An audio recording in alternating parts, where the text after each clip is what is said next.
Paano nga ba mga kadaba ginagawa ang mga ganitong video mga kadaba? Ang tawag ko dito, fire effects. Kung gusto yung matuto, tara sa CapCut. So ganito ko lang yung mga kadaba ini-edit mga kadaba. Una, siyempre mga kadaba, kailangan mo lang dyan mga kadaba ng umakting ng mga paganyan-ganyan mga kadaba. Pabasa-basa pero kunwari, kunwari lang yung mga kadaba. Siyempre dito na tayo mga kadaba, magkakat mga kadaba. Dito, yan. I-touch yung video, then split at pagkatapos i-delete yung nasa unahan. Delete. At pagkatapos, pag na-delete ng mga kadaba, punta naman tayo dun mga kadaba sa may punto kung saan tinapon ni kadaba niya yung papel at kumari minagic-magic na ng kagayad nito mga kadaba. Ayan o. Di ba? Wala pa yung fire effect. So, ganun lang mga kadaba yung actingan na ginawa ko. Then, pagkatapos niya mag-okay mga kadaba, ang gagawin natin dito, split. And then, pagkatapos, punta naman tayo din mga kadaba sa dulo. Kung saan, kailangan ni kadaba nyo sindihan dito mga kadaba yung papel mga kadaba. Tignan natin ha. Ayan. So, siyempre, kinuha ko yung lighter at siyempre sisindihan ko yan. So, ganyan mga kadaba yung ginawa ko mga kadaba. Kala nyo siguro magic, pero edit lang yon. Okay, so kailangan na natin ito mga kadaba i-cut at hahaba yung video mga kadaba. So, dito tayo mga kadaba mag-cut mga kadaba sa punto kung saan may apoy na dito. Split lang natin and then pagkatapos mga kadaba, i-delete mo yung nasa video, yung video na nasa gitna. Yan, i-delete mo yan. Ngayon pag na-delete na siya mga kadaba, ang gagawin natin, i-touch mo tong video mga kadaba na na-split. I-touch. Ngayon pag naka-highlight na puti, hanapin mo diyan mga kadaba si overlay. At pag nahanap na siyempre mga kadaba si overlay, i-drag mo lang yung video mga kadaba paunahan. Siyempre. Doon lang mga kadaba sa punto kung saan magic ni kadaba ni yung yung papel. Minikos-mikos. So, bali ganito. Ngayon, dito tayo. Kung saan nag-magic na si kadaba pala dito banda. Antayin natin ha. So, dito. Yan. Kung saan si kadaba nyo naglapag na ng kamay niya. Ayan, dyan. Ngayon, ilong press mo lang mga kadaba yung video. Yan, para lumapit doon sa may kamay. Dito. Ayan. Ilong press nyo lang yan, oh. Yan, ganyan. Ngayon, tignan natin mga kadaba muna saglit. Kung tama ba talaga. Ayun. Ngayon, ang gagawin natin dyan mga kadaba, siyempre ganito. Yung video na nasa baba, kailangan mo yan i-touch. At pagkatapos, hanapin mo dyan mga kadaba si mask. So, napakadali lang nito mga kadaba. Napaka-basic.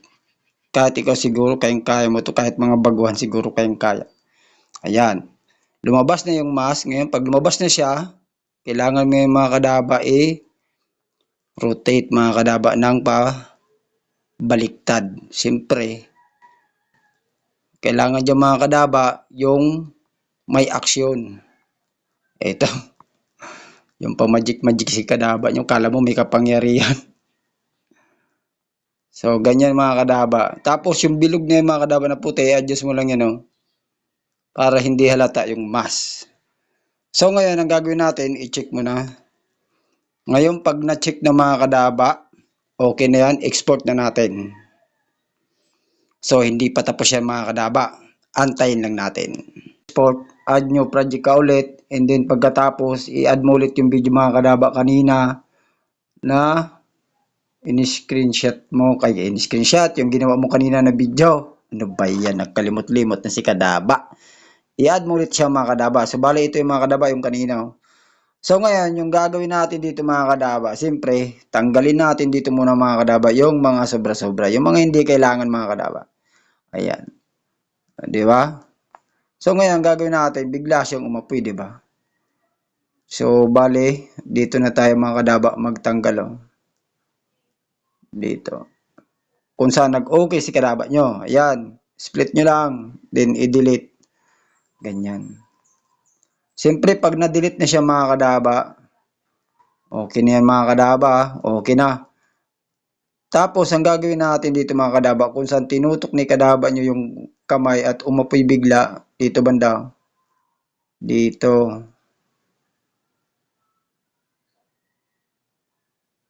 Dito, yan. Ngayon, mag-add overlay tayo mga kadaba, add overlay.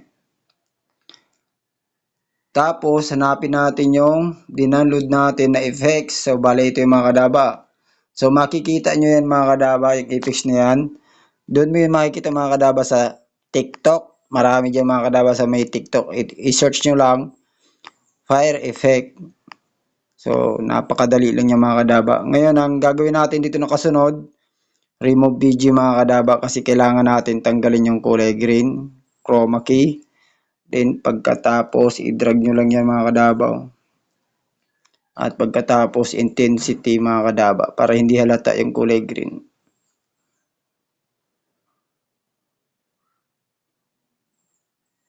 Siguro mga nasa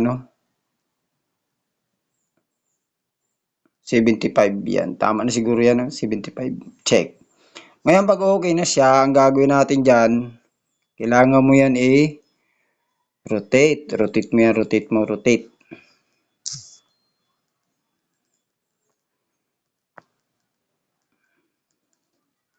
Tapos, ilalagay mo yun, ano ba yan? Nangyari dito. Ilalagay mo dito mga kadabaw, ano ba? Pakalikot ng kamay mo, kadaba. Yan. Ilalagay mo dito mga kadabaw. Yan. At pagkatapos, lagyan natin yan siyempre mga kadaba ng keyframe. Plus diamond. Tapos, i-adjust lang natin ng konti. Tapos, medyo palaki-lakihin mo ng konti yan. Tapos, i-adjust naman na ulit natin. Palakihin mo pa ulit ng konti. Yan. Hanggang sa inalis ni kadaba nyo yung kamay. Palakihin nyo pa ulit. Ayan. Tapos, pag medyo malaki na, ayan, i-adjust nyo pa. Palakihin nyo pa. Pagkatapos yung mga kadaba, ang gagawin na kasunod natin,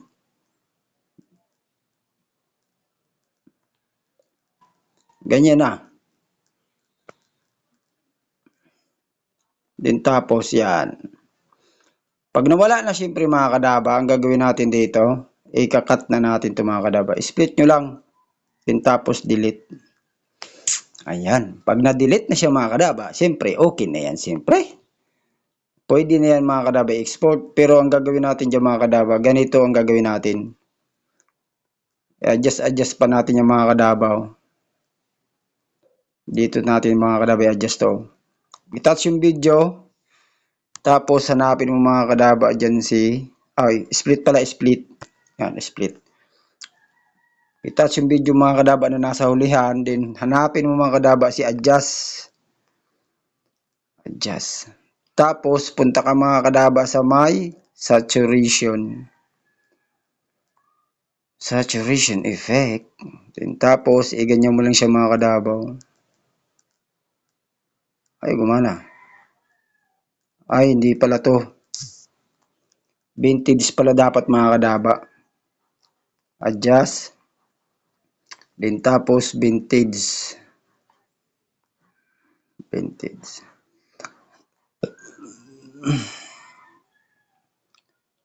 I-adjust nyo lang yung mga kadaba, yung vintage mga kadabaw. Ganyan o. Para hindi mahalata yung kulay itim. Na parang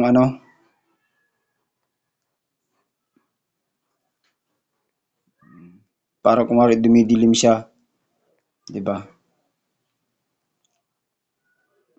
So, ganyan-ganyan ko lang siya mga kadaba inedit. Napakadali lang, napaka-basic. Pag okay na, check mo lang. So, ganyan lang mga kadaba ang pag-edit na ginawa ko. Ayun o. So, ganyan lang mga kadaba. So, ngayon, export na natin siya mga kadaba. Export. So, sana mga kadaba nasundan nyo ang video nito mga kadaba. Kung di nyo nasundan, mag-comment ka dyan mga kadaba sa baba at pakipalo naman at salamat sa panonood ng video na to.